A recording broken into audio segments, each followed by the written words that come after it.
I want a cap on credit card interest rates because, you know, some of them are 28, almost 30%.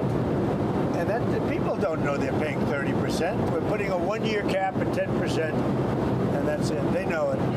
They've really abused the public. The credit card companies have totally abused it. I'm not going to let it happen. And that's the president last night calling for a one-year cap on credit card interest rates. He wants that cap to be 10%. The Federal Reserve Bank of New York reports that Americans owed a staggering $1.23 trillion in credit card debt in the third quarter of 2025. But, of course, this is a big piece of business for the major banks. U.S. prosecutors, meanwhile, are investigating Federal Reserve Chairman Jay Powell over his congressional testimony back in June of last year. He testified in front of the Senate Banking Committee, and the Senate and others have said that he misled them. Powell is calling it political intimidation linked to the president's desire for lower interest rates, and he says it's threatening the Fed's independence. Watch this. The threat of criminal charges is a consequence of the Federal Reserve setting interest rates based on our best assessment of what will serve the public, rather than following the preferences of the president. This is about whether the Fed will be able to continue to set interest rates based on evidence and economic conditions, or whether instead monetary policy will be directed by political pressure or intimidation. And that was very rare and extraordinary for the Federal Reserve to come out with this video of Jay Powell last night in response to this investigation. Joining me now is Kansas Senator Roger Marshall, a member of the Senate Budget Committee and Senate Finance Committee. Senator, thanks very much for being here this morning. It's always a pleasure to see you and speak with you. What is your reaction to this investigation into Jay Powell? Well, Maria, Jerome Too Late Powell, he's the one that's made this political. You go back to the last presidential election, right before the election, he drops the interest rates. Did we even need a new federal building? It was budgeted under $2 billion. It's $2.5 billion. I think this president's sending a message to everybody that we're going to be looking out for fraud, waste, and abuse. Meantime, we have a housing crisis out here, and interest rates remain too high, and people can't achieve that American dream of owning their own house. Yeah, I know, and I understand that. And you know, I agree that Jay Powell politicized the Federal Reserve. I mean, you look at how he jammed through these DEI policies down everybody's throats and as you said, raised interest rates. And by the way, cut interest rates, rather, not just by, you know, a quarter point, but 50 basis points. He actually cut interest rates right before the presidential election. So I agree with that. But the question is, did he lie under oath? Is there really a reason for an investigation? Because, you know, a lot of people are looking at this and saying, well, wait a second. We know President Trump does not like Jay Powell, and we know that he's calling him stupid and that he hasn't cut rates fast enough. So is this political, or did Jay Powell break the law and mislead or lie to the Senate Banking Committee? And you say?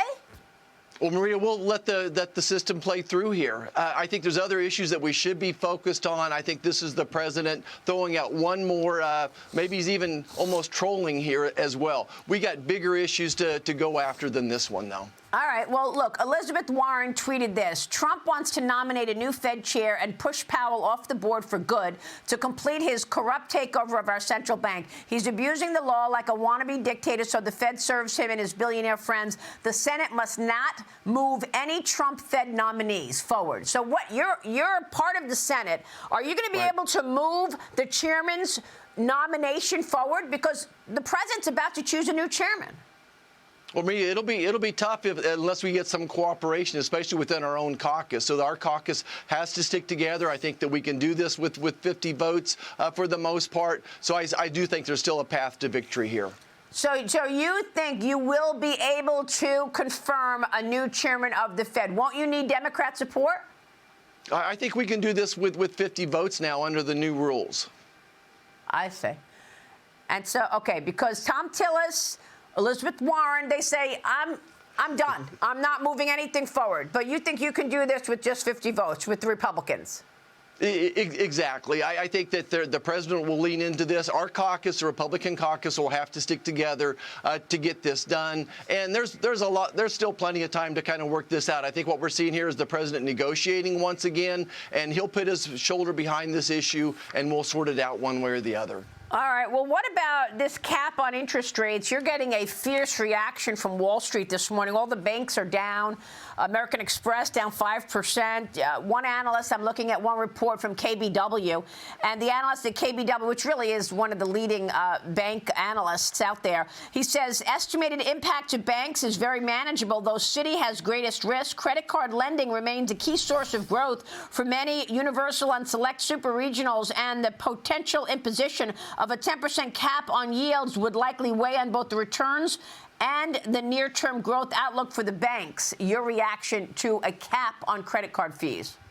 Look, I'm always going to be out here fighting for hardworking Americans. I'm going to be fighting for Main Street over Wall Street. Look, 2 credit card companies work hand in glove. Them and about 5 banks control 80% of this industry. Because of that, Americans are paying 7 times more for swipe fees. These banks are charging 20 to 30% interest. Think about this. The average family back home carries $7,000 of credit through from month to month at a 30% interest rate. That's well over $100 a month. That's not fair. This monopoly, this oligomonopoly, is why this is happening. Desperate times call for desperate measures. If we can fight for hardworking Americans, I'm right behind President Trump on this one. Yeah, no, I agree with that. But look, the banks are saying this: reducing access and benefits for everyone, rate caps, increased costs for responsible cardholders through new annual fees, monthly account charges, and cuts to cashback and rewards. Bottom line, they're going to make back that money somehow. They're going to come up with new annual fees or monthly account charges somehow to make that money back if you're going to cap it at 10%. You know that. Right. So I don't think you're going to find anybody feeling sorry for big banks. The credit card companies have 45, 55% profit margins. Banks 20 to 30% profit margins. Okay. I think they've got a little bit of wiggle room. Let's help the American families out. Senator, let me ask you a question. Do you see any of your colleagues day trading on a regular basis, using information that they gain at work because you have access to all this important information and trading on it? Because House Republicans are lining up behind a stock trading crackdown. They think it's their best shot at addressing concerns that lawmakers potentially are profiting off of insider information. I just spoke with your colleague in the House, Wisconsin Congressman Brian Stile. He's introducing the so-called Stop Insider Trading Act today. Watch this. If you want to trade stocks, you should go to Wall Street, not to Capitol Hill. I think we have an opportunity here to dramatically improve America's trust in Congress. Today, I'm introducing the Stop Insider Trading Act. Ultimately, what this will do is prevent any member from ever profiting off of insider information on individual trades in stocks. I think this is a great opportunity. I think we're going to see broad support. We're going to move it through our committee quickly and then hope to see it come to the floor and pass, and I think it will in overwhelming numbers. Senator, do you support this? Absolutely, 110%. I've supported it from day one. I personally do not do any type of day trading just for this reason. I think it's a bad look. I think that Congress should get behind this and pass it immediately and get it to the president's desk. And what are your other priorities right now, Senator? Tell us about your work. Well, I think that on the Budget Committee, we can do a reconciliation bill. Let's focus on the cost of living. Let's go after we have, after 4 years of Joe Biden, housing has went up some 50%, the same way with property and health insurance.